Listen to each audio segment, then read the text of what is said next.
All right. Welcome back to the Stronghold Podcast, where we explore capability and truth. And I'm your host, Dave Barton. Today we have Zane Hall with us, and I've been really excited for this conversation, Zane.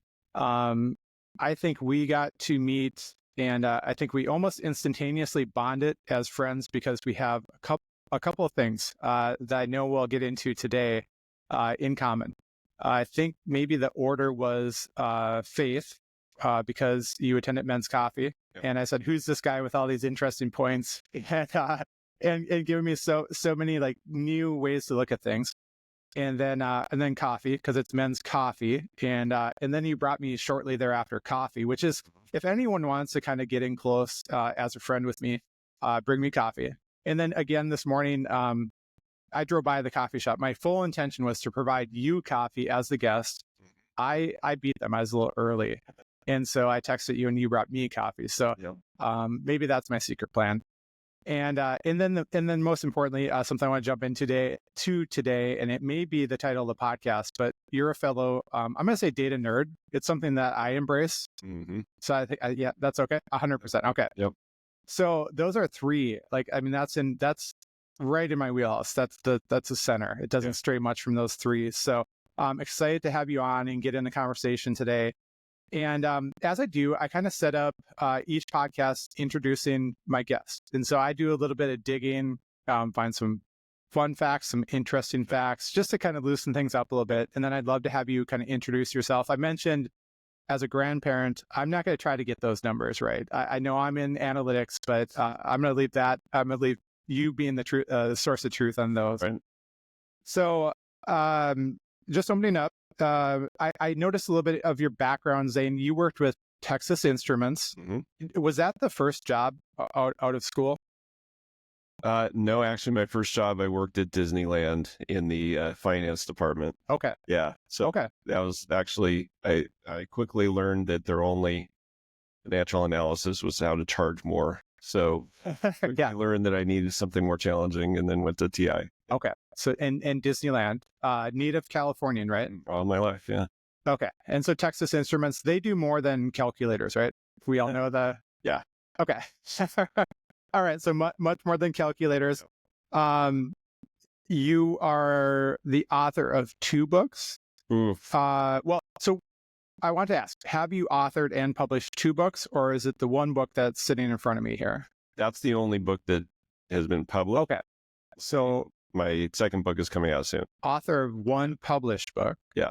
And then a book to be published and to be talked about today. Right. Okay. Yes. All right. Which is exactly 2, or I guess 1.5 more. We'll call it 2 when it's published. Right. But yeah, 2 more than I have. So congratulations. Yeah. Congratulations on that. Yep.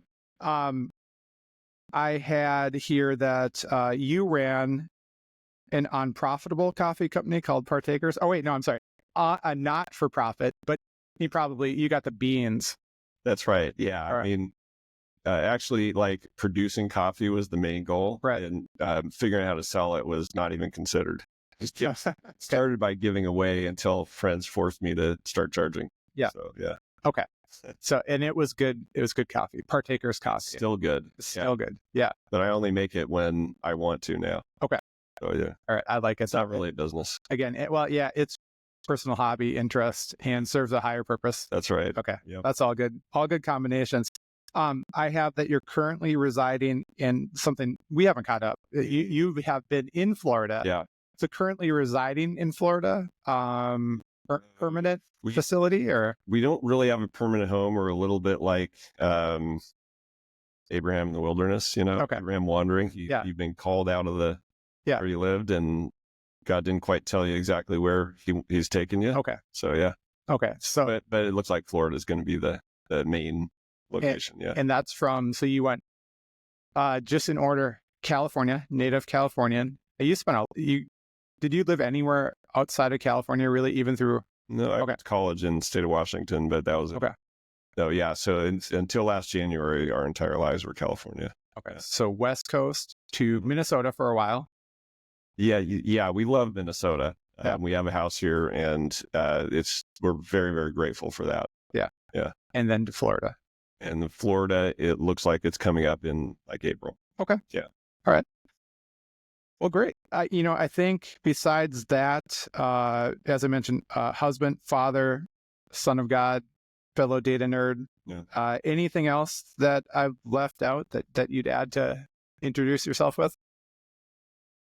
Well, I don't think I can quite call myself an author yet, but hopefully someday. I'm like when I grow up. Yep. Okay. Well, I have, and for those of you on watching video, but I'm holding in my hand a book that it says Zane Hall on it, Yeah. and it has an ISBN. So yeah, I think you're not self-published. Yeah. Well, hey, it has a book number, so that's right. Yeah. It's international. Yep. You're official. Yeah, I think you're official, even though you tried to deny it. Yep. So one thing that I enjoy talking about with you, Zane, is data. Yep. And excited to have this conversation. So timely with I think what we see, just ongoing in corporate America, in entrepreneurship, is that all of those situations create data. Yep. And a lot of people joke. I know statistical jokes. You can make statistics say whatever you would like. Yep. And something I respect about you and that I hold as a value too is that, well, that's true. Data is so important. Data is so important to the function of everything down to like a family budget. Yeah. If you know where your money is coming in, where it's going out, you account for it, you're a good steward. Yeah. And I think that starts to expand in our lives, in our jobs, even with our exercise, Fitbits or Garmin's or Apple Watches, we're capturing data and it kind of gives us feedback of where we're at, where we'd like to get, and we can measure it. And I think that's something you and I both appreciate. Yeah.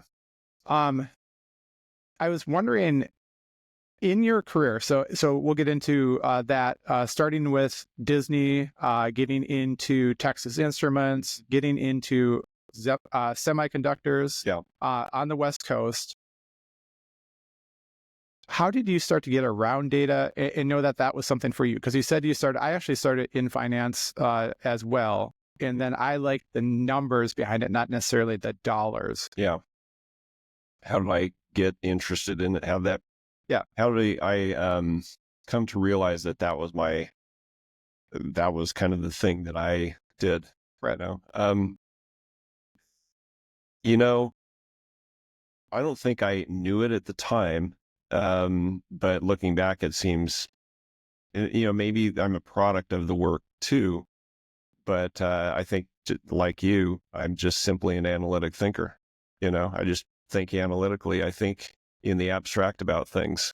Data is one of the most abstract things, you can work with. And so, starting off in finance, it's all about numbers, data, information. And it was very easy for me to, transition not just from managing money, but kind of understanding data as a thing. And I just kept going deeper and learning more and seeing the power of how much difference it makes in how people make decisions, how a company works, and the whole thing. So I really developed a passion for it. So I'm going to test you a little bit, because I said I would leave this up to you. So, what are the analytics on the family structure? So, husband, father, grandfather, right? So the way I count it right now is there's 14 people that look to us as their main source of identity. Right. So that includes. So there's 4 children. There are currently 5 grandchildren, but there will be 7 by June. Okay. So I'm counting the ones who aren't here yet in that, and then 3 spouses. Okay. So I think that all adds up to 14. This year we got 2 babies and a wedding. So the number keeps growing, and I think it'll grow more. Active. Yeah. Lots of activity going on. Yeah. So lots of data, and I love the way you kind of count them. That's also a hierarchy. Yes. It's a parent-child. That's right. Relationship. No one else gets that. I throw that out there. I relate everything to a parent-child. We did a values exercise with the group I'm part of, and the idea was to get from 70 values down to maybe of those, circle the ones that hit home with you. So that maybe brought home a dozen, 15, and then you had to go from there to get to 2. And I said, well, just treat it like a parent-child relationship. That's You right. know, Yeah. some values roll up under the two that you hold out at most, and people are like, I don't know what you're talking about. So Right. obviously, I love that I can talk about that with you, and you get it right away. I think that so kind of how you come to data. What's interesting about us as well, and we kind of both carry this being the analog age coming into the digital, is that, and I always joke, we come from the generation of, if you wanted a private phone call, you got the 40-foot corded phone, and you went around the corner into the dining room, maybe, or the bedroom, and closed the door if you wanted privacy on a call. Yeah. So pre-cell phones, but with that, when you see maybe on a resume of somebody that they have 20 years in data science, and then you look and they've been in corporate America, and you kind of question that a little bit, because what was data science before? We knew the term, computing speed, and maybe there was code, but I also know that not too before I came into corporate America, there's carts being rolled around with punch cards, and that was the computer too. So I'm a little skeptical. Anything past maybe at this point the 15-year mark, calling themselves data scientists, unless they worked in university.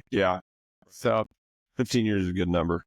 I think I kind of always try. I don't know what I relate that back to, but I know it's definitely after I was out of college, there was no data science department in college. There was economics. And that's how I got into, so taking micro, macro. I appreciate economics because it explained kind of the big picture to things, and then the kind of the granular of how things worked. And I guess I got my mindset going. That translated naturally to finance at the time, because kind of a one-to-one skill set. And then when you talk about getting in behind the dollars and what's driving them, that's when I kind of came to analytics. I mean, it's seeing a whole system connecting together, and how the data kind of ties things together and explains things at different levels of detail. It's really interesting. Well, I know when we talk, one thing that I've called you, and I don't use this term loosely. I would say I was thinking about when I was driving here this morning, individuals who I really look to as mentors. And mentors can be people who are a little bit ahead of you in life, and you certainly are. We talked about grandchildren. I'm not in that boat. I think it's starting to be on the table. Son's 20 and 24 years. It's I mean, it's feasible. And then with your career, you have. So I say, I started my career in 2000, so it's always really easy for me. So so I have 25 years into your career. Where are you at in that marker? Kind of from Disney, I guess. Well, I mean, I made a specific decision about 2 years ago that at this point in my career, things sort of worked out in a way that I could do this, where I kind of felt it was important to me, and I felt it was a calling to try to kind of look back and pull together all the lessons learned, specifically in the world of data, and so I had the opportunity to do that.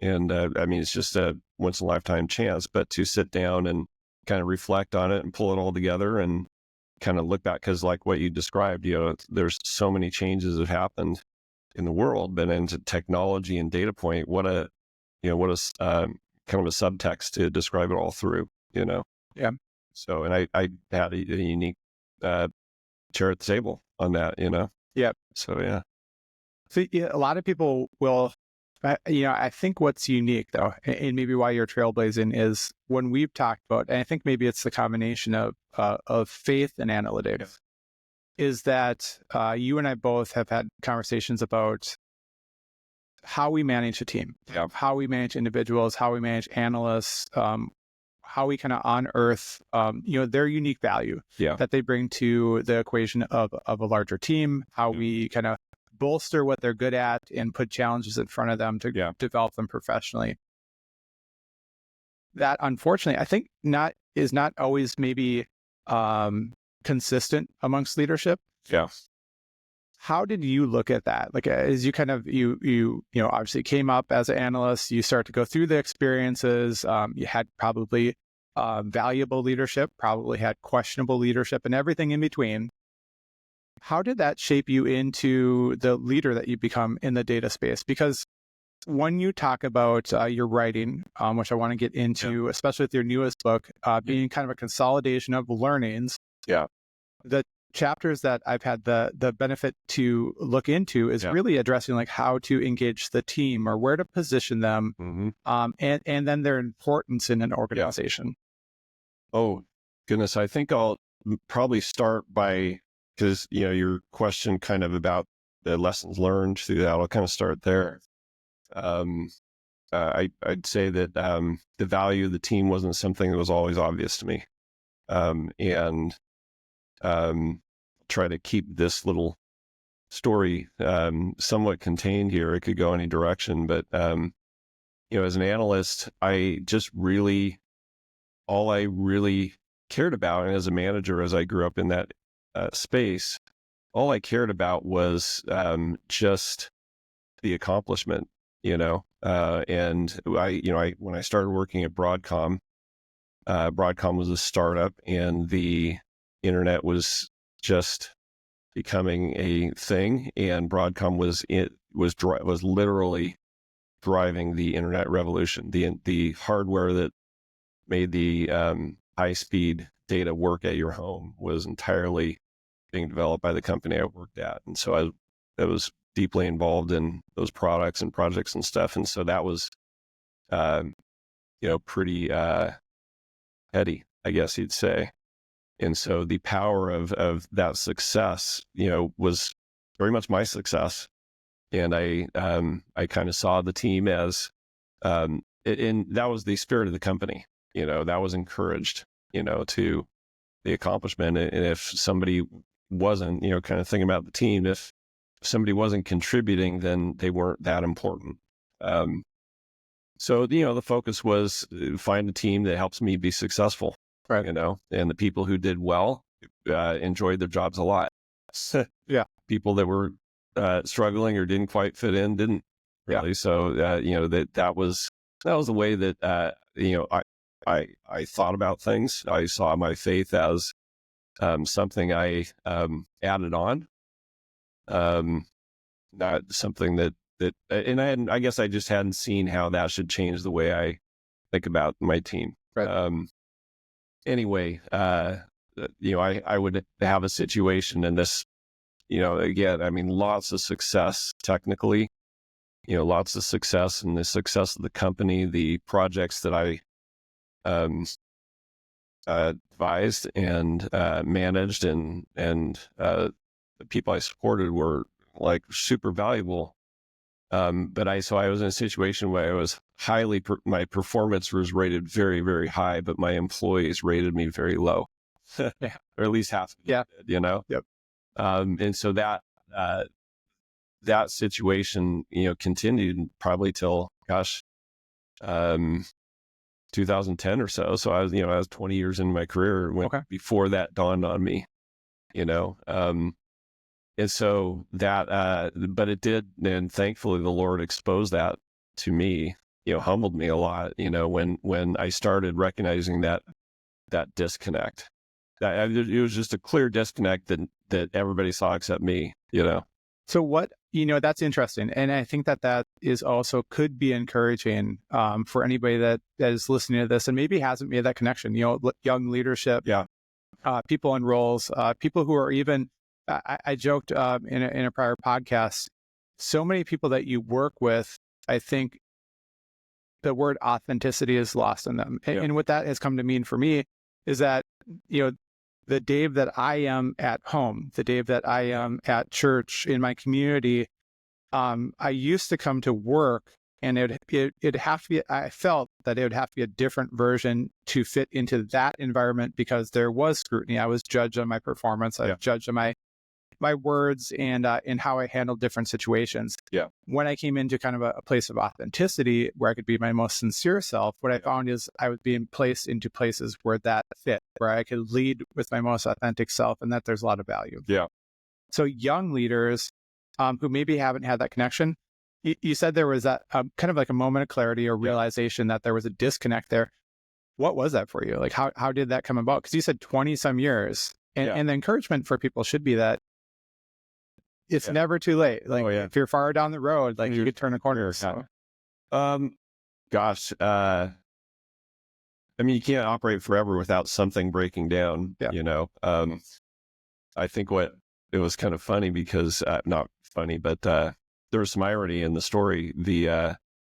I think the company was maturing, you know, as a startup, everybody was getting away with everything. I mean, everybody, not just me, you know, in terms of their management and stuff. Very highly successful company, just one of the darlings of Wall Street, and the pride that went along with that and the leadership was super clear. And the competitiveness and the internal competitiveness, you know, as the company got larger, you know, HR started actually playing a role in the company. Right. And they started doing 360 reviews. And so I got the first, you know, it was a startup, but now it's a big company. And I got my first 360 review back and realized that half my staff hated me, you know. What's that like? You get those, you get kind of first reaction was, well, they're poor performers anyway. Yeah, it's their fault. Yeah, they're wrong. Performers, of course, are unsatisfied. Yeah, you know, sure. That was actually the first reaction. Yeah, and there's this HR guy who sat down with me a couple times and said, "No, I mean, you probably need to think a little differently about it. Your job as a manager, you know." Yeah, and I was a typical case where a successful technical person gets promoted into a management role. You know. Yeah. So anyway, It took me about several times of being told that no, you're drunk. You know, you gotta you actually do need to reevaluate here. Right. So then a couple other things happened as well, and this is the way the Lord really does speak to you. It's not just one thing. There was some in terms of, then we can talk about parenting as well. But we had a little crisis with one of our children in terms of parenting that humbled us a lot as well. I say us, I mean, Kelly, we're going through these things together. Pride, you don't just have pride in one particular area. It kind of covers the whole gamut, you know? If you're having a pride issue at work, then you might also have one in parenting, you know? Yeah. So, we have dealt with some things there that humbled us together. Just mainly, and there's various stories where the Lord just kind of pointed out, hey, you need some humility here and that sort of thing. And thankfully, He walked us through that, and we recognized our own issues, and we really did, Kelly and I together, repent of that and really start putting our hope in the Lord in many different areas, financially even. And then, so now that we felt like we had heard what the Lord was saying, we made other changes in our lives. We were starting to make other changes in our lives, like, our relationship with church, even where we lived. And then I ended up walking to work one day and got fired for cause.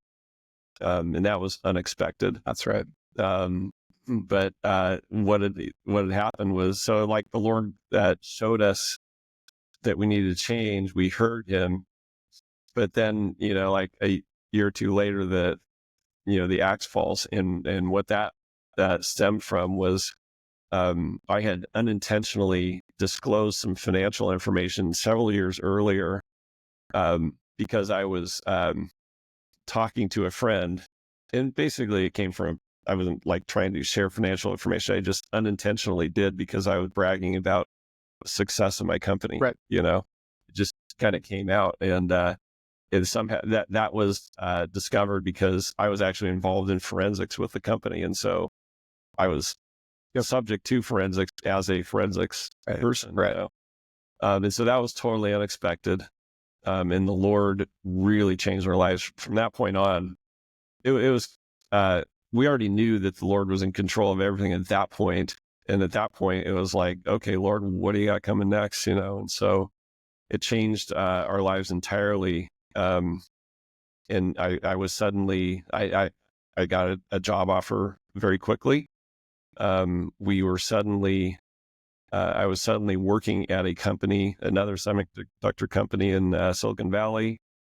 And when we went in there, I discovered that all of the pride issues that I had personally dealt with and come to recognize, the entire team there had that problem. And I was the one who actually was there we just felt like the Lord called me there to show that company and those people a different way. Yeah. Like I've seen this, I've seen where this goes. I've been this individual and now this way, Yeah, no, I love that. So I think the opportunity for leadership, so many times the true opportunities that present themselves for us to lead are through prior experience. Yeah. What we maybe have just come through, maybe how we would do things differently if we had another opportunity. And then we recognize that in others, whether it be on the positive side of really seeing where the value in your team members resides.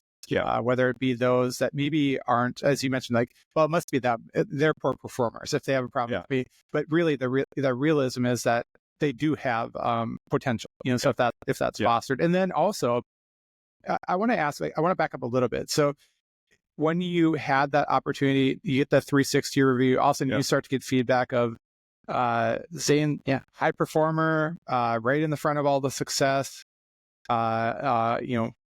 Future leader, star, kind of a little inflated, sense of self. I wouldn't say ego, maybe ego. You get the 360 review, you get that feedback. Let me ask you a question there, like a very important nuance, I think. Yeah. You get that feedback. Did that change how you kind of performed or acted as a husband, as a father? Because I think sometimes the true self, you can be a form of yourself maybe at work, and so you lead, and so you're on top of the performance. You're leading through action. If anybody has a problem with you, it must be them. Yeah, I don't think that's probably a true or authentic self for anyone. Yeah. You get kind of checked on that at work. Yeah. Did then you take a moment to kind of reflect? Wow, maybe I'm managing my family and trying to live them. I was the CEO of my family, and everybody for me. Yeah. And I'm not sure if they realized that's how it. That was the org chart that you knew about. Yeah. Now, it was pretty subtle in a sense, though, because, but it was not the partnership between Kelly and I that it needed to be.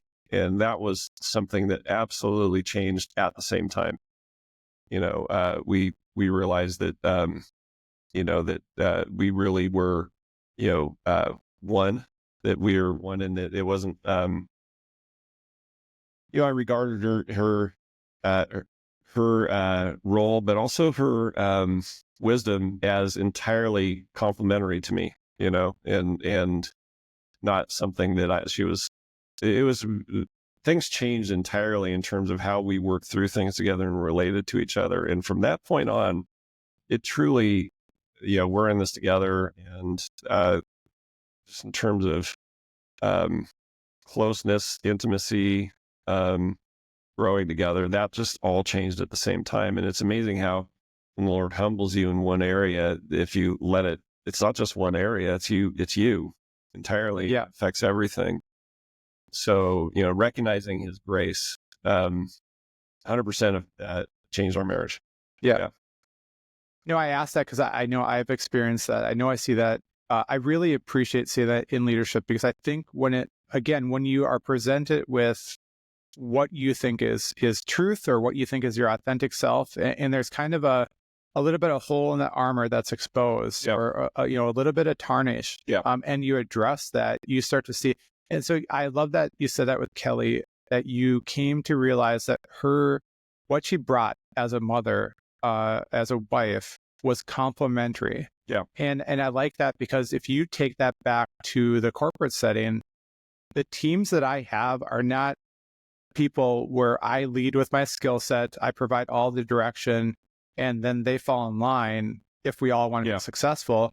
And you hear it, I surround myself with very talented individuals that complement my skill set and exceed my skill set where I'm deficient in. And I'm comfortable doing that. And that makes a wonderful team because I appreciate them for what they bring to the table. So when I call out their value, when I call them out in front of the team for something that they've done great, when I look at their professional development, I'm invested kind of in two ways. One, that we've gotten a deeper relationship going as team members because there is sincere interest in what they're bringing to the table.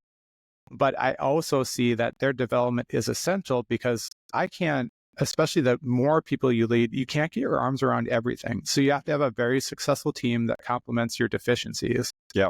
And then if you toss that back in your family too, I just think that gives, if you talk about being a dad, that gives your children the opportunity to see their identity, like what they can bring to the family, you know, their unique qualities, not qualities that, again, dad kind of manages them to, like, you should really do X, or you're really good at this, or here's where I need you within this organization. And I believe, you know, that organization, the terms are interchangeable if you're doing it wrong, you know, but if you're doing it right, you start to provide the authentic self that can carry over into work. So you said, you know, this new opportunity, kind of same industry, semiconductors, you come into this team and you've been kind of enacting this new Zane, this new approach, a new look at the complementary nature of your wife and your family.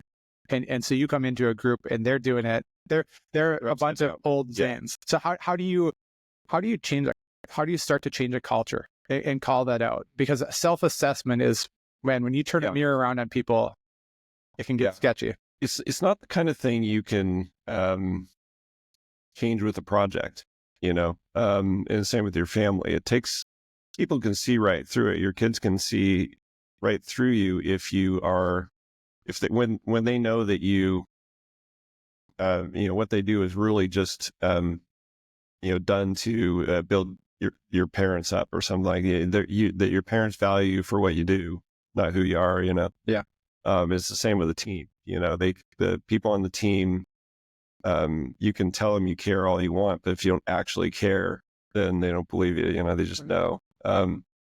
So it doesn't happen overnight, but one of the things that I think does, you know, does shift it is when you realize that, and this is a gospel thing, that, you know, everybody, you know, we really are all of equal value, even if there's difference in levels of authority. You know, I'm the leader of this team, but everybody on the team is of equal significance. You know, just because somebody's working in a role that's maybe deeper into the technology here, it doesn't mean that the other roles on the team are less significant.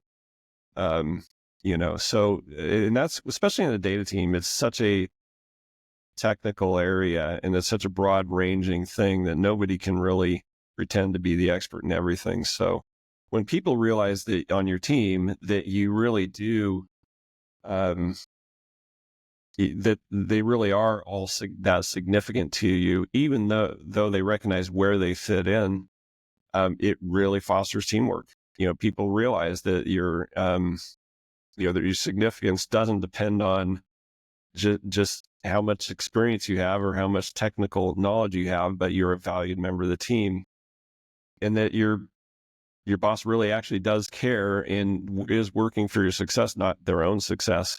And I think you actually have to, one of the things that I kind of learned through that is you have to completely, as a leader in that situation, you have to completely let go of your own success. It's not just that you share your success. It's just, you have to completely be there 100% for the people and for the success of the team. And oftentimes you sacrifice your own success for that. You know, you might actually be giving up some things. And so when you see that happens, and what, you know, when I started working at Maxim Semiconductors, the environment was very toxic. And there was, management was dictating all the work, and things really, projects weren't very successful. There was a low regard for the IT team generally. People were, didn't feel like they really had a path there at all. And so when I started building up a team there, It's not all,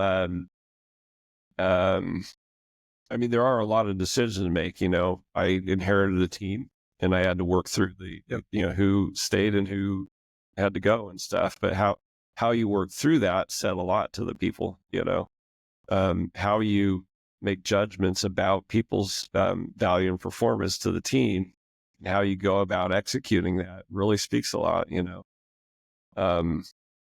As it turned out, after I was there about year and a half or so, that company decided to do 360 reviews. Okay. And all right. So round two, and this is probably about 4 years after that first experience, so I'm in a new company, built up a new team, and suddenly they decided to do 360 reviews. Yep. It's kind of random in tech, They do it when they feel like they got a problem. Yeah. And there's probably like 6 different teams that on the staff that I was a part of. I was one of 6 teams. And my boss, the CIO, decided to share everybody's results of all 6 managers with all 6 managers. And every single manager got the reddest of red, worst ratings from their teams on their 360 review. And then mine was 100% green on every point, and I was embarrassed at that point. Embarrassed. Right. You would have liked that. Didn't want to be in the room. Yeah. You would have liked to be maybe one of 3 out the 6. I was just embarrassed for everybody. Yeah. But it was true. Yeah. It was a true thing that when you have a team that's working together and they appreciate that that you're fair, then, and you're not self-interested. And when you truly just are not self-interested, you're just truly interested in the success of the team. They appreciate that. Yeah. And it was reflected in the feedback, and that just continued. And so that gave me an open door to speak into a lot of different situations amongst that whole an organization of 400 people. It allowed me to speak into a lot of situations, and I actually became a target as well. Yeah, sure. And so it wasn't just speaking to other situations; it was actually dealing with some heat coming at me. A few individuals kind of took it like I did defensively, but even worse, and tried to, tried to expose me or something and different things. And so I actually took those relationships seriously as well, and was able to turn those around. Those people who were attacking me ended up becoming friends, but that involved giving up a lot as well. I had to surrender a lot. I had to accept a lot of flaming arrows, to get through that. Yeah, I think that, talking about that experience, fast forward 4 years, you go into a toxic environment. Yeah. There's turmoil. It's an active industry. You're talking about being cutting edge, and probably the need to be ahead of competitors, or missed opportunities having such high repercussions from a growth and strategy perspective for the company. So pretty volatile. You come back into the 360 reviews. Yeah. You're off the charts green. 5 other peers, not so much. But and you said, so that was a little embarrassing. I think you start to see it more. But this could put an X on my back. But let me ask you something. I think that is because I've also navigated that space within current and prior roles, where a business has been growing rapidly. There's turmoil as far as leadership changeover. Maybe there's kind of the old guard of employee and new kind of employees coming in, different views on what work ethic looks like, et cetera, et cetera. So it makes I'm just trying to point out, there is turmoil, kind of a toxic environment. And through that, I kind of share that from a leadership perspective. When we call them employee experience surveys, So when those come back, the company will be at, kind of score out to like maybe 60s, 70s type score overall for manager feedback. And here I'm sitting there with like hundreds because it's if my team isn't right, then I'm not right. And I will fix it and I will address it. And that's where probably to a fault at times, my priority is, because I just think that individual is so important. And in an environment, corporate America, whatever size company you are, private, entrepreneurial, the pull to get away from placing emphasis on the individual is pretty powerful, because I think the pull probably there is the dollar. And when I get that, it's very empowering. Like, I think even if the P&L, the profitability isn't there, if that feedback there is high, if there's a respect amongst my peers, if there's respect amongst my team, good collaboration, good communication, whatever that dollar says, obviously, with some context, but that's so empowering. So then we talked about the way you can take that back to your family is you start to listen to your consumers. What I always joke, my biggest consumer is my wife, followed by my two sons. Yeah. And if we take the time to listen, they'll provide the feedback. And then when that feedback's glowing, you talk about empowerment. You talk about, now as a leader, I can go into uncertain environments in my business, challenges or opportunities that are presented to me to kind of navigate my organization through. That's when I can go in like full confidence, because I can build up a team. It doesn't feel like it's all on my shoulders. And I think that's, we talked about the connection with faith. I think that when we realize the role that we play, so I always use the analogy of men's coffee. And, starting off with men's coffee, when I would sit on Sunday in the message, I'd be vigorously scribbling down notes to make questions that I could kind of orient towards like the masculine heart for Tuesday morning men's coffee. I was really into scribbling them down, and I was so excited about this one Tuesday. I had like all these questions that were going to be so great, and I was going to do all of this. And I mean, I've told the story before, but the point was, I started to kind of center men's coffee around me and how I could lead it and how I could steer it. And while that can function, I was always on edge. So there was always a lot of pressure. And what I missed, pulling back in the faith perspective, I think it also applies in business, also applies in family, is that everyone has a role, ultimately led by God's example. And God, clearly said, this is not about you. This is about you creating a space, for men to come, have fellowship. You'll brew the coffee, you set up the table and chairs, and then just get out of the way. Yeah. Because it's my message that needs to be heard.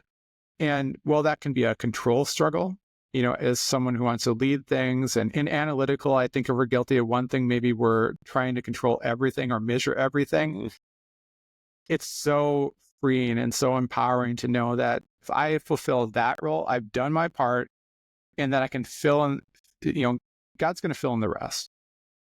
Yeah. I guess kind of my reaction to that is that if you kind of go back to that moment I described in 2012, where God really opened our eyes to things, what was it that he opened our eyes to? It exposed our own pride in various areas, the thing that I kind of would say explains everything is just understanding God's grace. When you understand that, you really do, whether you're managing or being a parent, you really do need to be truthful with the people, that you're working with. You're like an employee who is poor performing. You're not helping them by ignoring that. So you really do need to be truthful, but yet you also need to be completely loving at the same time. How do you do both? And can you even do one without the other? Is it loving to be untruthful, to ignore things, or is it truthful to be just ignoring shortcomings or whatever? So when you really understand that that's how grace works, it changes changes how you parent. It changes, you regard your kids differently. you can be truthful about their behavior without making everything, their value conditional on that. It changes the way you deal with employees in their situations.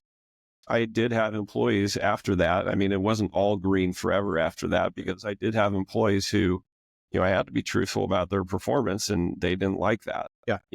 But I was also tried my very best to help them recognize it. Yeah. So, and let them understand that had to change. And I'm working through that because I really do care about them.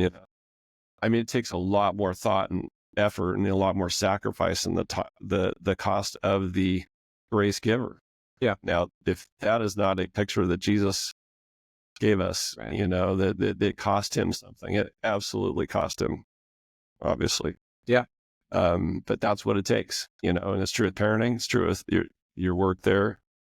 I mean, so, that was the framework that really kind of changed us, is understanding God's grace to ourselves. And I feel like whether you're a boss or whether you're a parent, your success, and really, especially obviously as a believer, really depends on your own personal understanding of God's grace towards you. Because once you have an appreciation, not once, I mean, that keeps you appreciate grace more and more over time.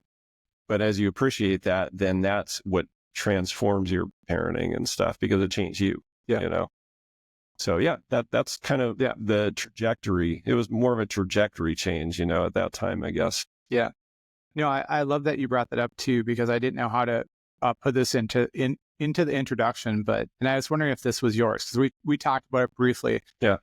And you shared with me that grace is the bridge between love and truth. 100%. Yeah. And I want to get into that, because I know we have, listening to the podcast, we have a lot of young parents, young leaders, young marriages. Yeah. And that question of, well, if I love someone, it's very hard to deliver difficult feedback or say, I have a problem with the way you treat me, or have difficult conversations. And then truth, some people are just really good at that. Right. And even in themselves, they're embarrassed in the moment when they present someone with truth about that person. It can be uncomfortable. Maybe they don't even notice they're doing it, which is even worse at times. But that question is do I tell someone the truth that they need to do X or work on X, or the way they're coming off? Or do I be loving and be a friend and just let them figure it out? You shared that grace is kind of that bridge, but how do you look at that in a relationship standpoint? It can be in work and family and in friendships. Yeah. Make sure I get the question right here. So how do you enact that? How do you enact grace in various cases? Oh gosh. I'll start with parenting, I guess, because that's maybe the easiest one that everybody faces right now. And by the way, not by the way, our oldest daughter is, oh goodness, 32. So that's a little daunting just to think of that. Yeah. You continue to be a parent, obviously, all the way through. For sure. All our children still expect much things of us, as parents, that we're like, what do you mean that that's not our job anymore? Oh, do I need to wave my arms? There we go. But apparently we don't move enough when we talk. We're used to cubicle life in front of our laptops. Yeah. But how does grace work? It changes a little over time. When your children are small, it's very much more, they understand the rules much more clearly than, that's, everything's really physical to them. The parameters, the maturity is so low. But on the other end of the spectrum, when they're adults, grace very, very much means that whole truth and love. It really does mean that we have to work hard to not be trying to solve all their problems for them. The truth is kind of allowing them to deal with things on their own. Obviously, they're full grown, responsible adults, and at this stage in life, it's very much more about holding back, than it is kind of step in. So the truth and love balance kind of shifts. Yep. In that sense, life tells them the truth, and even when we don't have to, we don't need to. So keeping the welcome mat out and your mouth shut, at the same time. Yep. But also, if they're doing something that's clearly not consistent with who they are and who our family is, we're not going to, just, that's not something you simply ignore, so you got to find that balance. So how grace fits in there. Now, our children, I believe, and a couple of them have told us this, that they actually saw that shift, when they saw that we were not anxiously trying to control this is probably more in their teenagers, Yeah. We're not anxiously trying to control their behaviors or decisions. And they saw us let go. That was a little daunting for them, because then they realized that, oh, I really do have to deal with the consequences of my decisions more, so, but it's kind of built into the structure of life. And the problem we usually have, and I tell young parents this, usually, is that the problem we have is we usually parent backwards. We treat our little kids like adults, and we treat our adult children like children. Right. And, and that's just not operating by a parenting approach which is understand grace yourself. You're trying to control every outcome in either case, Yeah. So that's a little application of grace and parenting, I guess. Yeah. No, I like a lot of what you said there. And I asked to kind of unearth that because it's completely accurate. And I think you can hear that grace is a bridge between love and truth. And I think that you can kind of put that together, but how you put it into action is important. Yeah. And, I have something, I've been kind of like in interviewing mode for, the better part of years now, for better, for worse. And so I'll get the question, a lot, what's your leadership style? Yeah. And I think that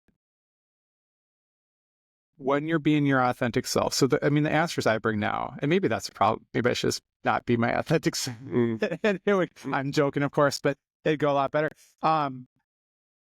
When I've done that, I found that the answers reflect really my authentic self, the individual that I want to be. And so I get asked that question, what's your leadership style? Yeah. And it kind of plays back into grace and how to enact it. Is I say it's the 3 R's. And I say it's relational, relatable, and reliable. And what I mean by that, and how that would play into grace, is relational. I will be a friend. I will have discussions with you about life. How are things going? I'm going to know what you have going on other than work, if you're open to discussing that. Like, I will be relational with you. And then I have true, sincere interest, where I also write it down. Like, yeah, I know, like, if your husband's going through a cancer diagnosis, I'm going to ask, how's it going? How's the appointment this week? What's next week coming up for you? It looks busy on the work calendar. Do you need me to cover anything for you? And kind of be in relation with people through the events of their life other than work. Relatable, and we talked about a little bit of surrounding ourselves with talent that complements our skill sets, is I'll be a leader who understands, like, if you're IT and let's say I'm finance team, how I come to you with questions that relate to IT that I need to support finance. I'm going to understand, like, maybe how, if you're an agile team, like a sprint or a scrum, like when those timeframes are, what format I can bring my intake or my request to you in. And I think that builds credit with people. They're like, oh, that guy's finance and I'm IT, but he tries to really see where I'm coming from, and they appreciate that. Yeah.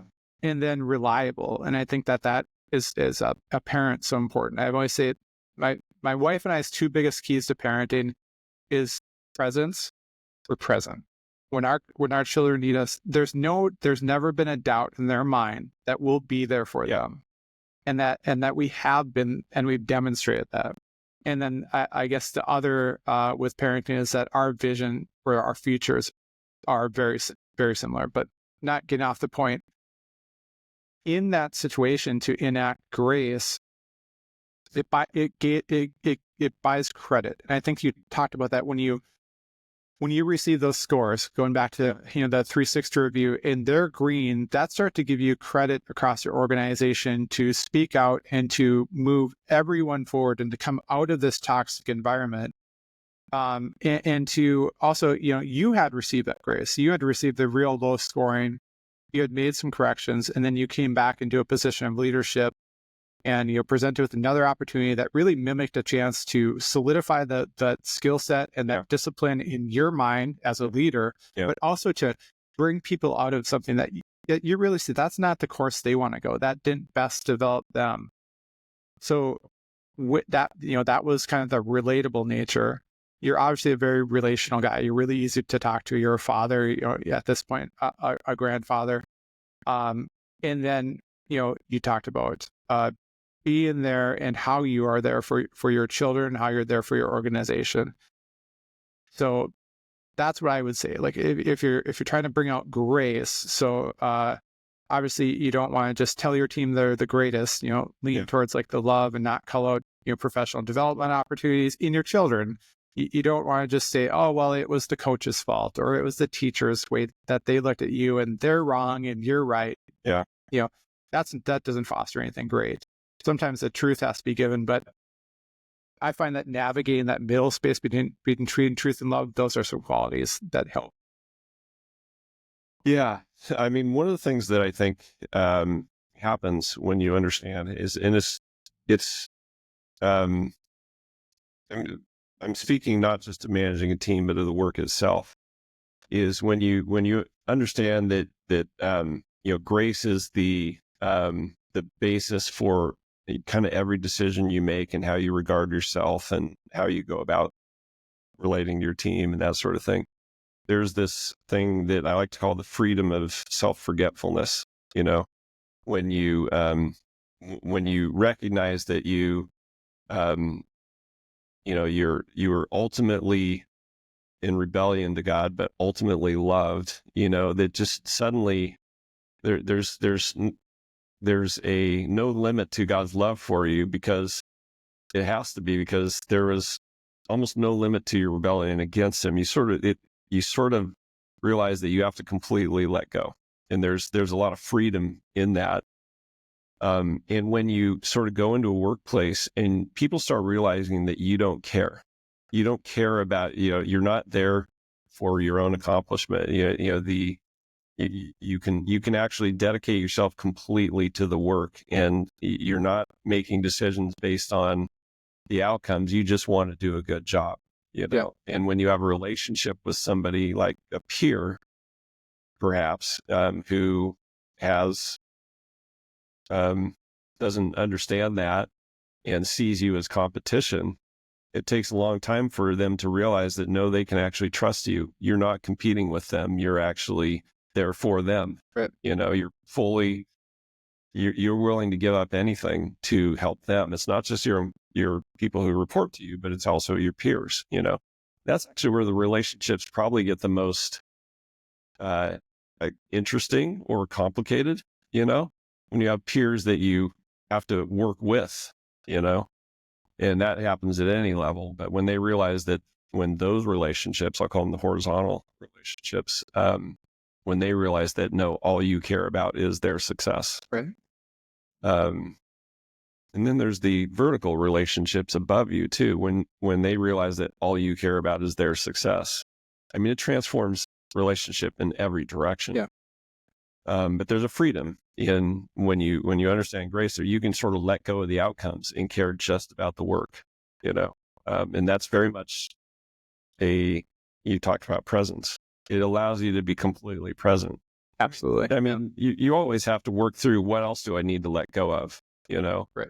But that's the way to become present, is you're not, you're working because for the sake of the work. Yeah.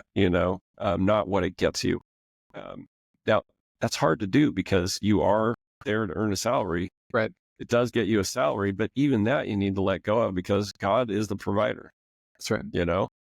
I am blessed to have this salary, but when I start making everything a function of keeping that, then I will work differently. I'll work more. I'll be controlled more by fear. I'll cover things up, I'll take shortcuts or whatever. But if you can let go of that, then it allows you to actually be a better employee, better at the work you do, better manager. An employee can come to you with a complaint and you're not defensive. Yeah. And I've had plenty of those where an employee comes to me and says, "Hey, I got an issue." And sometimes the answer is, "Oh, you're right." And other times it's, "No, I'm actually correct in this situation. You're the one that needs to change." Yeah.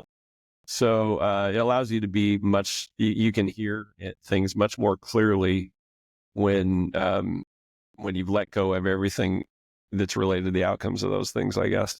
Yeah, it's interesting. I talked about questions that I'll get in an interview, and that kind of spurred a thought. So one that you get often is, tell me about a time where you had a difficult encounter with a member of your team. Yeah. They were underperforming and you had to address their performance with them. And I used to try to, my first instantaneous reaction to that question is like, I don't have that really come up very often on my teams that I lead. And then my response would be, well, I got to come up with something because I got to answer this question. Yeah. And now my answer is, again, just being my most authentic self.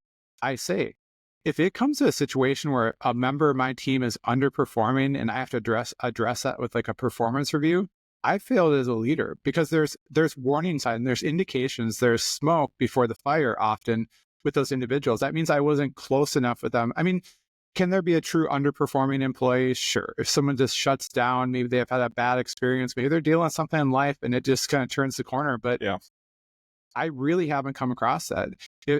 Usually when I have those scenarios very early on in leadership, it's opportunities where I've missed the signs or I've ignored them or I haven't taken the time to be intentional with each member of my team.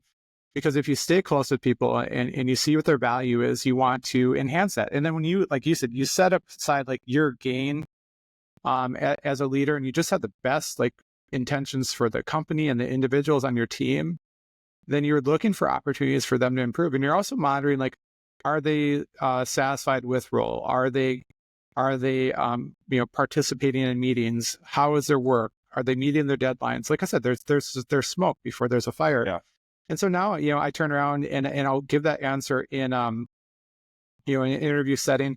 And I feel like sometimes people look at it skeptically because they can't envision a situation where leadership is really done from a relational standpoint without their gain as the primary concern. Right. Yeah. And I think that what we're saying is it frees you up.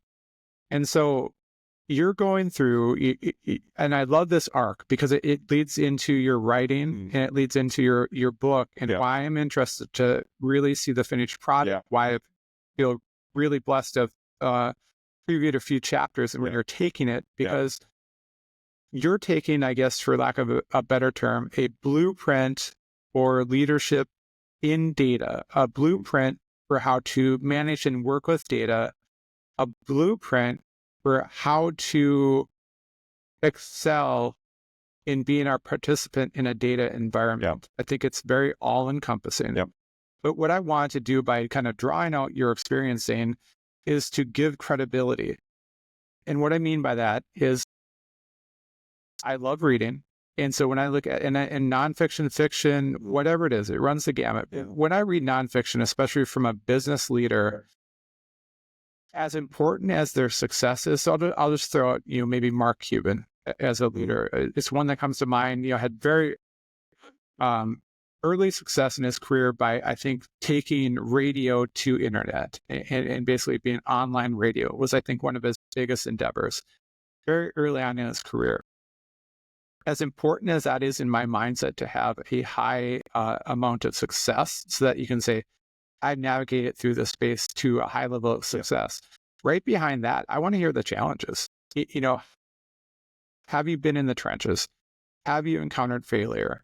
Have you had, most importantly, if I'm listening to a leader, I want to hear about the time that they had to have a moment of self-reflection and they had to change things up. And you also said something, and so kind of going into your writing, you also said something very important through a couple of times in this discussion is that it's still a process, right? It's not, you got the first 360 score bad. There was some resentment. You got the second one 4 years later, green, and then you had it nailed. It's work. It's repetition. It's anything that is important in life to you. Work, fitness, spirituality, your faith, being a husband, being a father is a worthwhile endeavor because it's ongoing. Yeah. So you are taking this blueprint, and that's why I wanted to point that out, because I want to give you credit, because we don't see it in ourselves often. Yeah. Is the experience that you bring to the table. I'm eager to read the book. Do I love data? Yes, I do. Do I love leadership? Yes, I do. I nerd out on talking about both of those.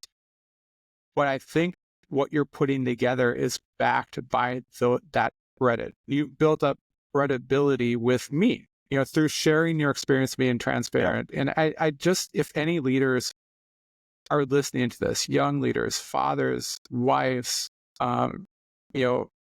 husbands, the ability to be vulnerable and to step back and say, I haven't navigated this space perfectly. In faith, in a friendship. Maybe there was a point in my friendship where I looked out more for my welfare than the welfare of my friends, my community, my church, my family. It's okay. Like, that's a very human response. And it's not only okay, but it's something that is ongoing. Yeah. We said it. So just like business. Yeah. I think when you have a book that you pick up, and again, I can't wait to read, that authenticity that we're talking about comes through in the writing because it's backed by experience. When you have that from somebody who maybe hasn't encountered or been in the trenches, or maybe isn't willing to go there, maybe self-reflection or authenticity exposes them a little bit too much for their own comfort where they're at as an individual. Yeah. It really reads through. And so that's a long way of asking.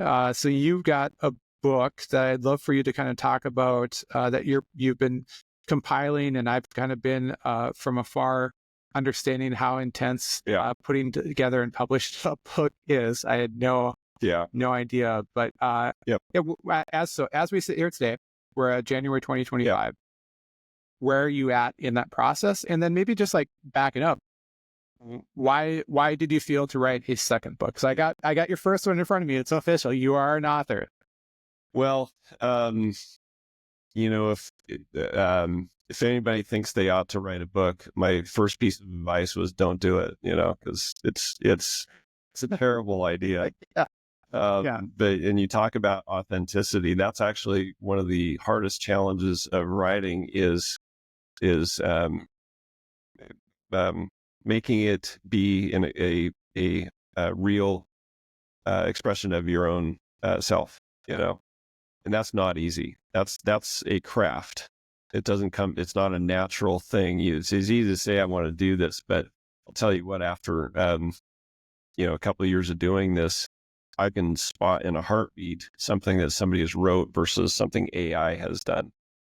It's just easy to tell that difference. It's when you hear somebody's real voice coming through the writing, that's clear, and that's what makes great writing. And when you anybody can write, but not anybody can write something worth reading.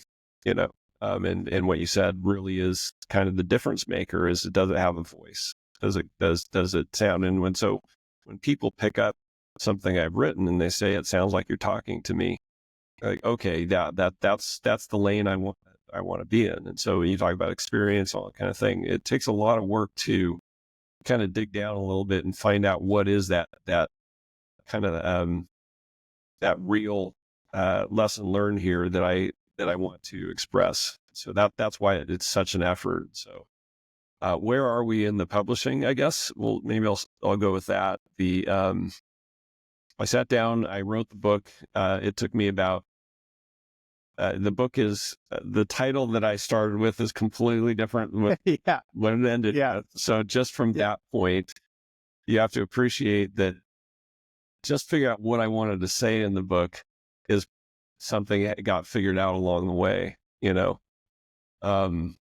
But I wrote the book in about 3 months, and I thought it would take another 3 months to publish it, and we'd be done. Yeah. And here we are 2 years into it. And The book has completely changed. And here's the thing that maybe was the most surprising about it. I mean, what would make anybody read anything? Because the library of the world grows by about 20 million books every year. Yeah. And I think I have half sitting on my desk. It's cumulative. And so that's, millions and hundreds of millions of books, know? And so what is it that, and now with self-publishing, I mean, not just the number of books published keeps going up, but the truth is the number of books that people actually read hasn't changed in like 25 years. Yeah. You told me that. What is that statistic or roundabout? Because you shared that with me. I can't. You can butcher it. I can't name the percentage. You don't have to be completely. We're not going to quality assurance this statistics. So the number of books purchased in the U.S. is probably something like 20 million a year, but the number of books published doubles that, and the number of books that are available dwarfs it entirely. So the number of things published is ramping up like this. The number of things read stays steady. Right. And so the ability to actually publish anything that gets read is the typical book on average that somebody publishes today probably sells 40 copies. That's the average. If you just do the math, rewriting a book sells about 40 copies. So it's basically their family buys their book. And so why would anybody think it's a good idea to go into this ever? Yeah. Answer that. Well, one of the things you have to do this I think, because writing is very humbling. It's actually it makes you very prideful as well. You go in thinking you have something important to say, and then you go out realizing that nobody cares. So it builds up your pride and then it destroys it.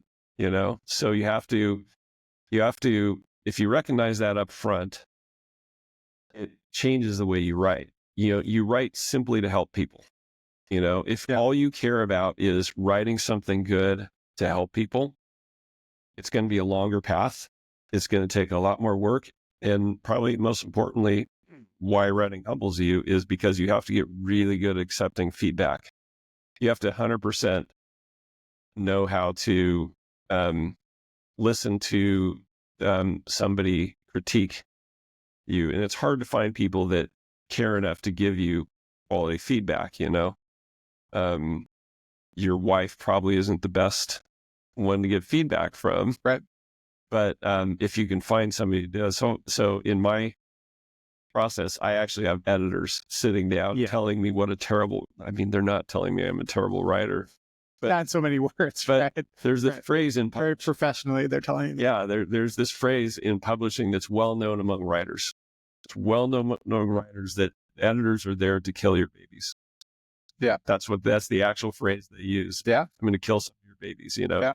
The things that you thought were the greatest and you loved the most and you thought was your gem was actually terrible, Now, talk about grace, you just have to have this relationships. And so one of the things that actually has helped me, I mean, my editors are just brilliant. And one of the reasons it makes it good is because they know nothing about data. And so it forces me to speak in a language and to say things that matter, Right. And so that's been fantastic. But I think they were surprised for me. Look, I mean, I had a long career in corporate tech and now I'm doing this. To be at that stage where you feel like you're just completely starting over, where you have all this knowledge, but is it really worth anything if you can't boil it down into something worth taking away, So I'm still trying to determine if this book has value or if it's just therapeutic for me, to figure out what it is, But I am super happy. I mean, in one sense, it turned out, I said I wrote it in 3 months. And then what I discovered is the writing was just beginning, because they looked at it and said, there's something here. And even though it was terribly written, there was some there was something there. And so they forced me to put it together in a really good, structured, understandable way, but also say things that were not being said.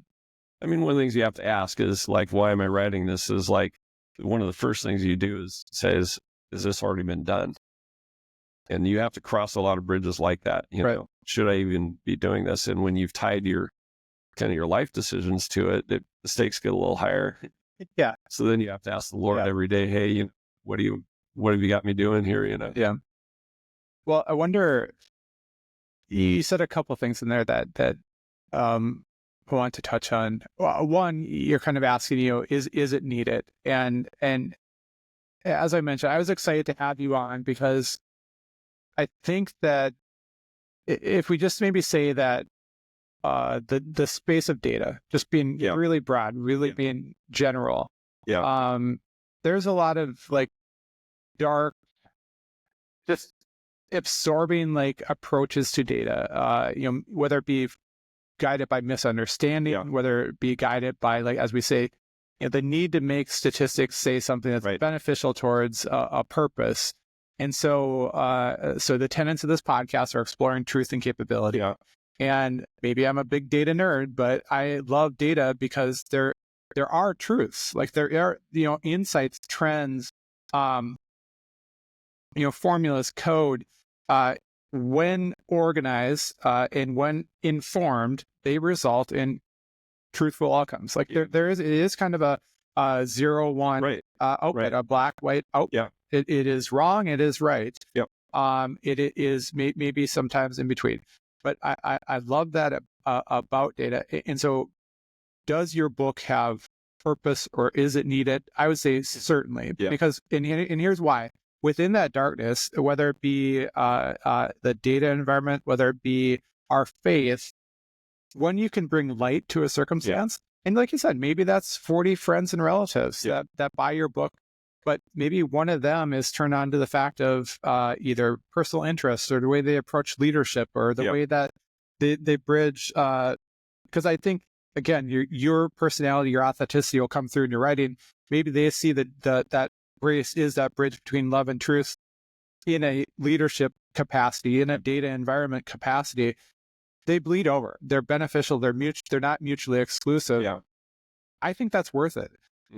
And you know, it's this podcast too, right? So this will be, I think, episode 19. I have made exactly 0. And if I make exactly 0 from this point going forward, that's what I've signed up for, because there's just someone that I respect greatly said, everyone's got a story. Everybody deserves that story to be heard.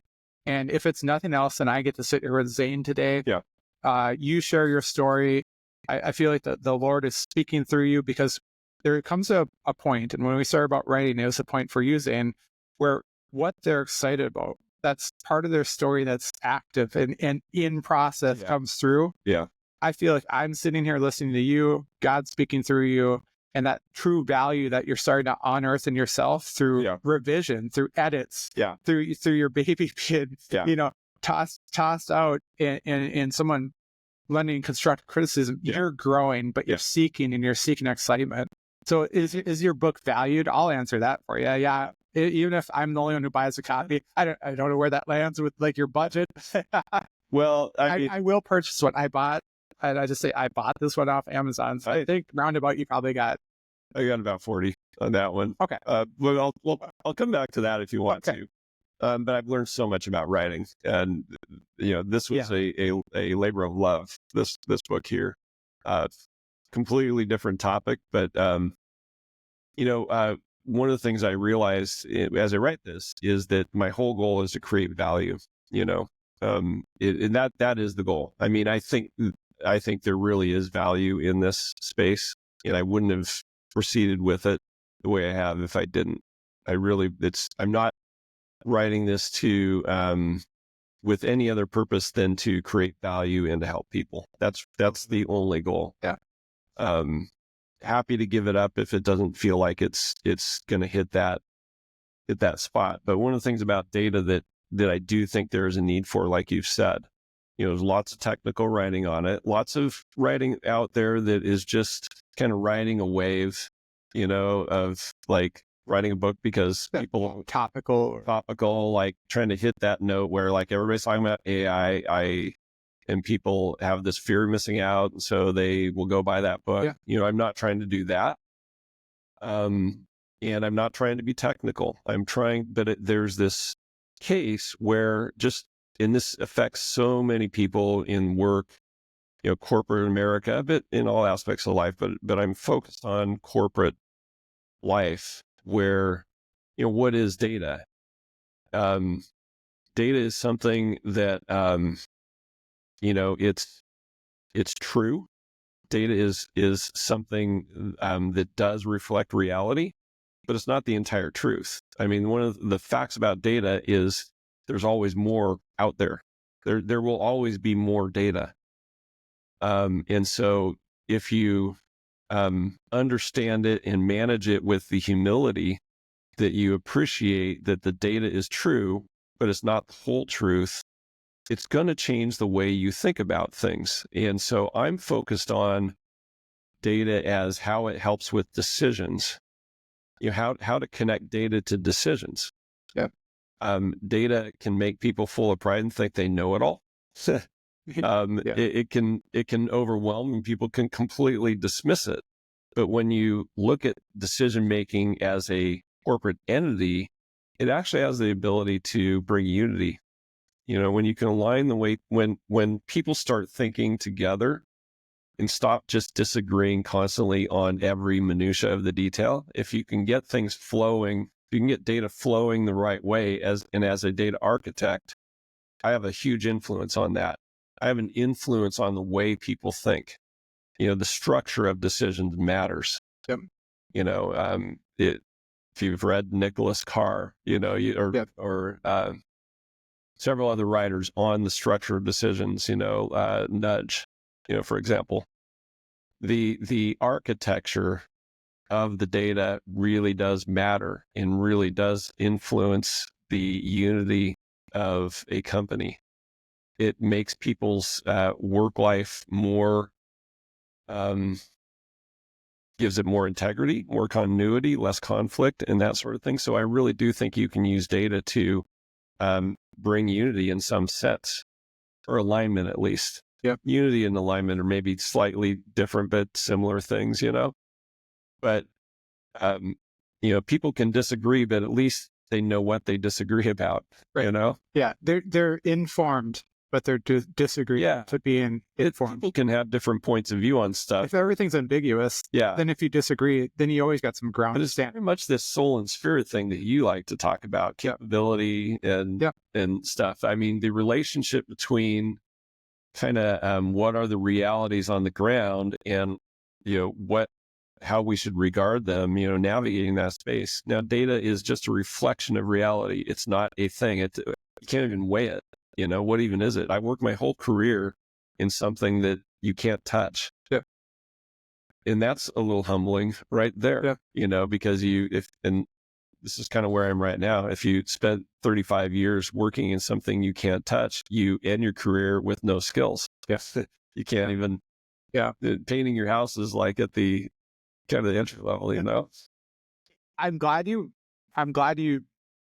spoke to it that way. And so here's why.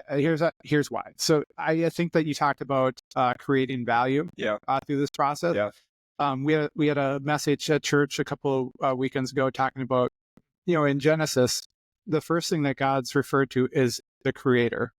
And I think that when we do things, like the primal community will be like, oh, well, people sprinted a lot or people walked a lot in primal ages, and that's what we should do for our fitness. And so it's primal, it's instinctive. And I think that I love the way you phrase that. I spent my entire life working on something that I couldn't touch. Right. And how many people have that career? Like you say, my measure is, my question is, if the electrical grid turned off, would you have any value? You just see people like drop and their shoulders drop. Oh, crap. I'm worthless. I'm not worthless. Yeah, kind of joking. But what podcasting has done for me, and I want to ask you about writing, this may be your outlet, is to do just that. Like be a creator. I think that's so important. Even if it's the value that it instills back in my heart of like, I can create something. There was nothing. And then today there will be an hour or so of a podcast of a discussion between two individuals. Yeah. And that was created.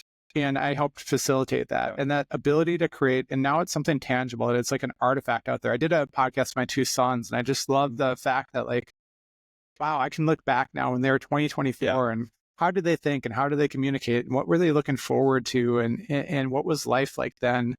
It's beautiful. Like, I just think people's stories are beautiful. I think that people's thoughts, and you asked, or you had kind of said, I'm going to write this book to create value. Yeah. Can you imagine a world where people had a creative slant, like in their everyday life? I just think that that's like, healthy. That's beautiful. And I think that comes from God, because again, first thing he's referred to in the Bible is creator. Yep. And so if we all just chase that initial, I think that would give life to so much more of his spirit, his nature, his light amongst each other. And we'd have so much of appreciation. But I don't want to go too far down why why I think society strays from that. But for you, for writing, is that something that you feel like, so you said a lifetime of making something that you can never really touch? Yeah. 100%. 100%. I love that. Being a creative is just a brand new experience for me, and, but it's also very daunting, because, one of my closest friends is a commercial artist. He actually did the cover on this book. And his, appreciation for beauty is just amazing to me. But also, like he can look at some art and say, oh, that's garbage, or that's great. And he can see the difference. And that's one of the things I'm loving about writing, is it's allowing me to appreciate art, Well, you saw that now when you read AI writing versus. Yeah, I can.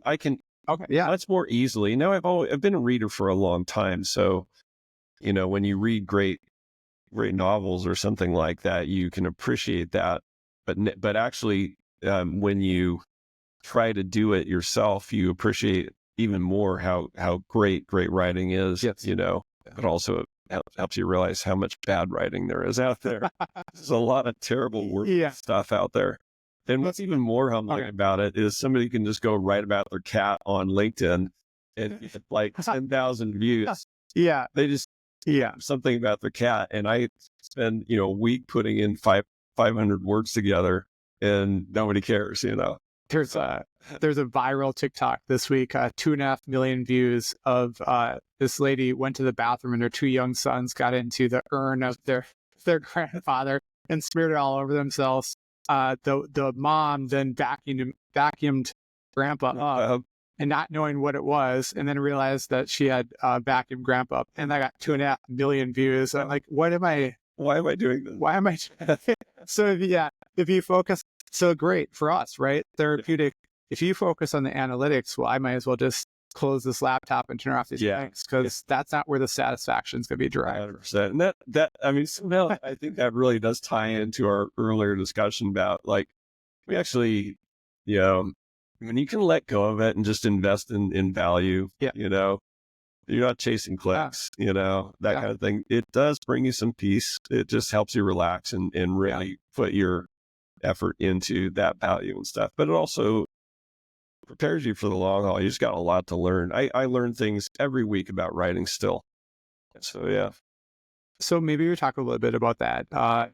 So picking back up with the book, so where are we at? Like, when's the publishing? When can I buy this? It's in production. Okay. So it'll probably go. That means it's done. It's in the can. Yeah. It's not being edited anymore. No. I mean, well, there's different types of editing. So this is kind of a funny thing. You learn so much detail. Yeah. There's like 5 different types of editing. Okay. There's editing for style. There's editing for content. There's editing for structure. Yeah. There's editing for spelling and grammar. All sorts of different levels of editing, and they're different people. Yeah. So it's in the production process, which is, checking for grammar is actually the very last thing that's done. Oh, wow. Spelling and punctuation. And that's actually the very last thing. So yes, there could be changes, but it's the minutia. Home stretch. I think the publisher, and getting a publisher is a big milestone in this whole thing too. Yeah. That's just self-publishing anybody can do, but patiently working through the process of actually, if a publisher picks it up, then you have a little bit more belief that there's some value there. There are things along the way that give you confidence that there is value. When you get feedback and the feedback says, yes, it's something that the market needs. And so we're past all that. The publisher has taken the manuscript and it's in the production process. That process maps out to, I think, a June 5th release date. Okay. I think it'll pull in a little bit. But I think it will probably be available for pre-sales in like maybe 3 weeks. Nice. So yeah, super excited. Yeah. I love it.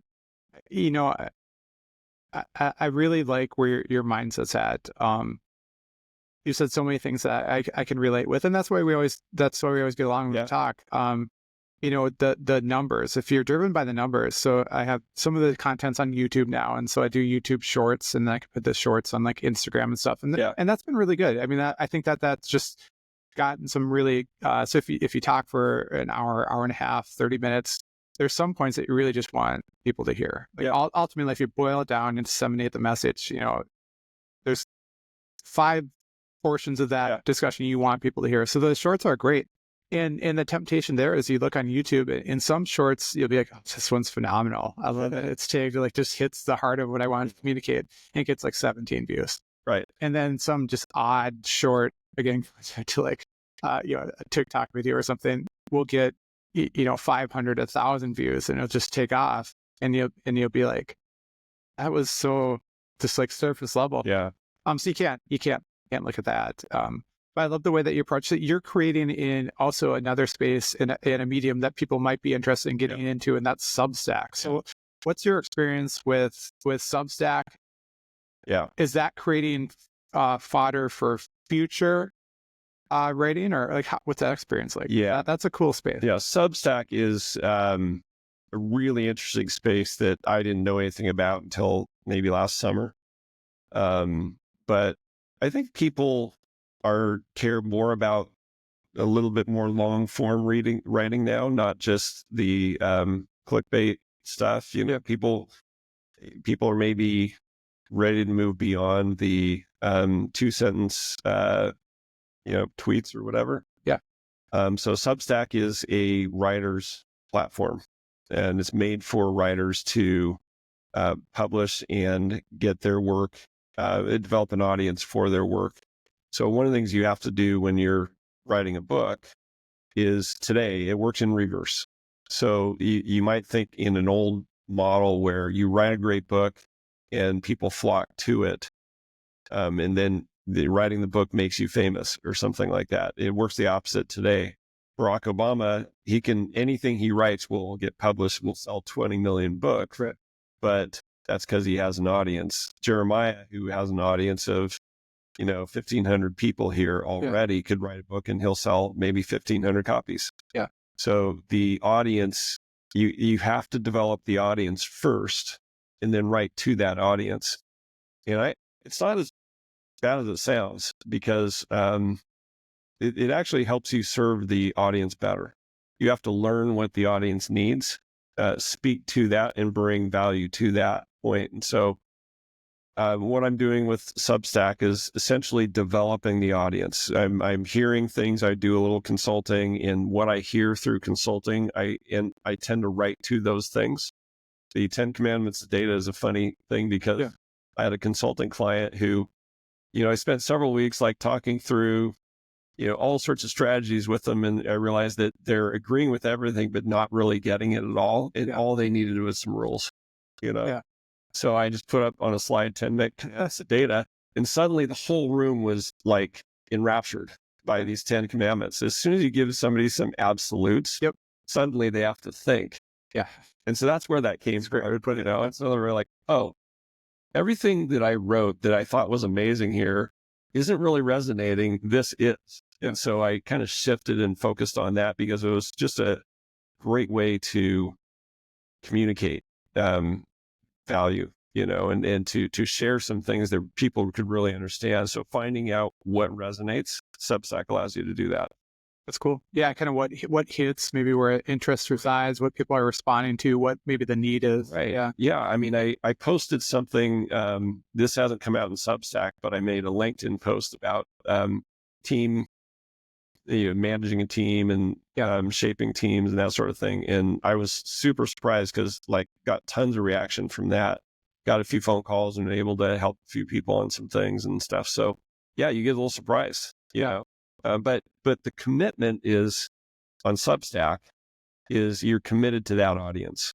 Yep. I am committed. I made a decision that every week I'm going to try to give something of value to that entire audience, which, I mean, I don't have a huge following in Substack, but that's okay. Yeah. And if I'm producing value every week, then eventually it grows. Yeah. Yeah. You had mentioned, I mean, some people just from notoriety, will move copies and also you maybe just niche, point in time, topical. I really don't think that necessarily volume assigns value.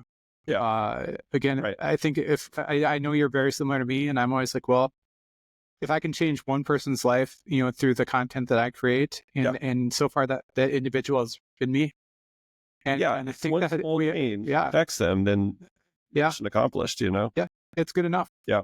Again, going back to the kind of way, from a faith perspective, you lead is you realize your role and why you're doing something. And I think if your why is creating value, whatever discipline or space that looks like, then that's good. Yeah. And it's so freeing because it removes the expectation, it removes the world standards, and it's just really a kind of enduring or conquering yourself and moving forward with satisfaction. And I think that's extremely rewarding. Yep. So before I forget, I want to note, we'll get your Substack information in the show notes. Okay. Anything else you want to provide as far as books or your LinkedIn? One thing that I'll say is thank you for being on the LinkedIn space. Yeah. I've been putting some stuff on there lately as well for the podcast, kind of relate to leadership, and think LinkedIn maybe gets some negative context because a lot of people don't see themselves fitting into it, and they leave the platform or don't contribute to it, or maybe it's even a thinking twice before their authentic self. But the more authenticity brought to that platform, there's a lot of people who need it. There's a lot of people where there's just kind of dark holes, and I'm just going to follow the typical leadership structure, and I'm going to do what gets me the recognition. And if my team has low 360 scores in their opinions of me, then it's on them. It's not on me, or in that space that you were very early on. I think that runs somewhat rampant in that on that platform. The more people who are authentic and find that light. So thank you for putting your content on there. Yeah, it's definitely needed. So well, I'll comment on LinkedIn. I was not active on LinkedIn at all before I started this. But it really does reflect, just a lot of the normal types of discussion or types of relationships that you experience in work life. So, there's very much a comparison aspect to it. You're looking at people's titles and thinking, why did they get that and I didn't? There's a lot of there's a lot of potential, I should say, for seeing it as a comparison thing. But there's also a lot of you can see a lot of people who are active on LinkedIn creating content but not value. And so I really hate self-promotion. I can't even understand that as a thing. And so I experience the anxieties that come with LinkedIn, but I just always try to remind myself, hey, your only reason for being here is to add value, create value. Yeah. That's the only reason. Yeah. It's free. And my wife, of course you're loving the podcast. So you love to hear yourself talk. And, right. Yeah. And thanks, honey. I love you too. Our spouses know how to get right at you, but she's of course, joking. And it's like, I think that the ability to talk is just the excitement that it's like, I think that there's some value getting out there. No, I love what you're doing. And I've told you this before. I mean, Men's Coffee, the podcast, but, what Josh does and too, but if it is the same experience for me writing, you do constantly have to reevaluate and make sure you're doing it for the right reason, that you're actually creating something that's worthwhile, and you have to be humble enough to, stop doing it if it's not, but that, I think the Lord wants us to be constantly in that space where we're just waiting for his leading, every day. I agree. I think that that creating is also a reflection that you believe you have value. And so you said, and I agree. Like, there's so many, when you write a book, you realize how many books are out there. And then just like movies, how many of them, probably if they hadn't been made, it would have been fine too. Right. But even that, like, I don't joke about that as much anymore with a podcast. Like, let's say somebody has a weekly podcast and it's whatever. It's not a topic that floats my boat. I give them a lot of respect, because now I've created content and on a deadline. It's like, okay, this has to come out every Tuesday morning. I have to have something. In some weeks, it's like, how is this going to happen? How are we going to get there? Those people have been doing it for years, even if it's not something that value. But with creating and making value, I would just say this. Like, I just a part of this group that I'm in, that it's called Forge Ferocity, and it's kind of like mental discipline. Yeah. We actually don't know what to call it. Like, I think it's just a bunch of people who are really trying to sincerely help each other in life, and then as individuals kind of level up. Yeah. The topic this last Friday was, how do you kind of explore going in a different direction with your life, or pursuing something different than what you're in right now? Yeah. And I think that start point, or that jumping off point, has to be that you see enough value in yourself to do something. So you're in semiconductors. Okay, now you're writing, you're doing consulting. And so behind all that, like, is, Zane saying, I hold enough value that I'm just not semiconductors, or I'm just not an IT team. I can be an author now. Yeah. And so I would say to anybody listening to this, like, how do you know, or how do you go about doing that? Just take the first step. And so, like, you did Substack or a blog, or grab a notebook and write it down, and then don't be your own worst critic. Like, you're starting to create, that's an iterative process. The more you do it, the more it develops. And so maybe it's not writing, maybe it's painting, maybe it's gardening, whatever it is. Again, I would ask anybody, envision a world where more people pursue creating, and the beauty that brings. Look at the people that we appreciate. We appreciate the artists. We appreciate the musicians. We appreciate the authors. How do we take ourselves away from our everyday life? We partake in something that those individuals have created.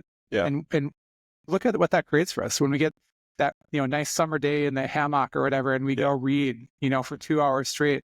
Look at the enjoyment. Well, that took somebody saying, I have enough value in myself to step away, and I'm going to try creating something. And then that changed people's lives. And even if that life is just, again, yours, that's it. Like, enduring, I know I talked to you a little bit about, but I came across a Greek term called epinomi. And what it means in Greek is persistence. And when it's applied to a human being, it means enduring oneself. And I love that, because that's really what it comes down to. Not other people's opinions, not the metrics on YouTube, not the views, the clicks, the likes. Yeah. I move forward. And if you move forward and you start to create something because you see value in yourself, I've fallen in love with that, like, pursuit in trying to help guide others towards taking that first bold step of jumping off. And if really working with individuals, like, because you hear a lot of people say, well, I don't know if I have value. Working with them to say, well, you certainly do. It's intrinsic. You have a creator. And if you don't see that, that's okay. But look at how people look at you in life. Look at how they value. Look at the positions in life. What do you enjoy, and what gives you energy? Like, you started talking about writing, and you just, like, lit up. And as a participant in a conversation, you can see that in the individuals. So then I catch them, I say, right there. Yeah. That's that's what I'm talking about. Yeah. That's your value. That's your excitement. Pursue that, chase that, and just kind of give him a shove and trying to encourage. I just think that it's definitely something the Lord's calling me to do in life. And when I talk about that, I light up. Yeah. And so I see that myself and I feel that energy behind it. Yeah. But I mean, so I with these types of conversations, I joked we've probably had, gosh, I don't know, a half dozen coffees, and everyone kind of goes about this direction, and it's very rewarding discussion. I appreciate you so much. Again, I don't look at a lot of other people, and this isn't boastful. Like I have a lot of friends that are in either, like I'm kind of in your role, like I'm a little bit ahead of them as a dad or a husband or married a little bit longer or more active, and they're looking to get active. And so I'm ahead. And so mentors in life, why you're a mentor. So I want to qualify this, and I appreciate this so much. And people find people like this in your lives. We arrive at the same point in the same view so many times, or the same like approach. But our path there is different. And when you find people in your life that you can trust them, because like ultimately we get to the same point. It's just like if you drove somewhere. I drive, when I used to commute into the cities, I used to take like 2 or 3 different drives. And sometimes it's just so much more enjoyable to take the long countryside drive rather than the congested, drive off the freeway. But someone showed me that, someone told me about that. And you arrive at the same spot, but it just makes a deeper friendship and appreciation. And you've driven that path. You're a little bit farther ahead of me in that. And so I appreciate the mentorship. I appreciate the friendship. And with these conversations, I always say, let's put a pause on this. I am doing, and I'll put you on the spot. I'm not going to ask you, but I'm looking at kind of moving the solo podcast this year to, I call them kind of like subject matter experts, 30-round bursts. And so you and I, we're going to get a topic, and so you'll be a subject matter expert for data, faith, coffee. Sure. I can have a lifetime of podcasts in that realm. So we'll look at one question and we're going to set a clock for 30 minutes, and we're just going to attack it. 30. A little bit less of an investment for both of us time-wise. I know we're both busy, so I'm glad we found the time today. Very much appreciate you, appreciate your time today. With that being said, anything else that you'd like to get out there that maybe we haven't covered? Any final things on the book or Substack, or I know you're doing consulting as well, or family or faith or coffee. So, well, gosh, let me think. I mean, we've covered a lot. I think I ask long, rambling questions. That's my charm. So, I think, like some of the things we talked about, just I would maybe just say that the way we understand grace, how it explains so much, it's a good basis for understanding how we make decisions in all sorts of spaces. I love that you understand that and you apply that constantly. I also appreciate that having another data nerd to nerd out about on these topics. We find each other. Amazing how that happened. I love the just the feedback I get from you on everything. If I was going to speak to anybody listening who, first speak to somebody who really is interested in these topics like data, because that's a really rare space. I would say, hey, try to see it from a creative space. See it as a creative space, like you're saying. I think that really changes the way you work with it. You don't see it as purely a technical accomplishment. It makes you less fearful about chasing technology, more interested in how you use it for the good of the people you're serving. So I think that is a very unique perspective on data.